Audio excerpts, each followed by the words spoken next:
আমার সাথে পালিয়ে গিয়ে বিয়ে করতে চাও? পারবো না। বাবা মা বোন তিনটা মানুষের মনে কষ্ট দিয়ে আমি পারবো না। আমিও ছোটবেলা থেকে চাচার কাছে বড় হয়েছি। বাবা বলো মা বলো চাচাই আমার কাছে সব। চাচার আদেশেও উপেক্ষান করা আমার পক্ষে সম্ভব না। এই জন্যই দুইটা মানুষের চাওয়া আর ইচ্ছাকে কুরবানি দিতে হচ্ছে। আচ্ছা মুমিন, বলতে পারেন মানুষ পরিস্থিতির কাছে এত অসহায় কেন?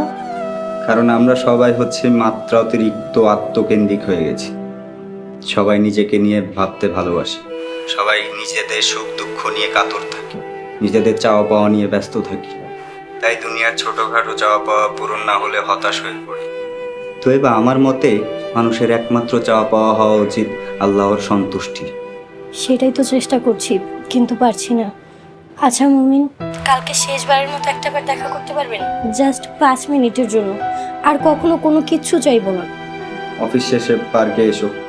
ঠিক আছে, আল্লাহ হাফিজ, ভালো থাকবেন। আসসালামু আলাইকুম। ওয়ালাইকুম আসসালাম।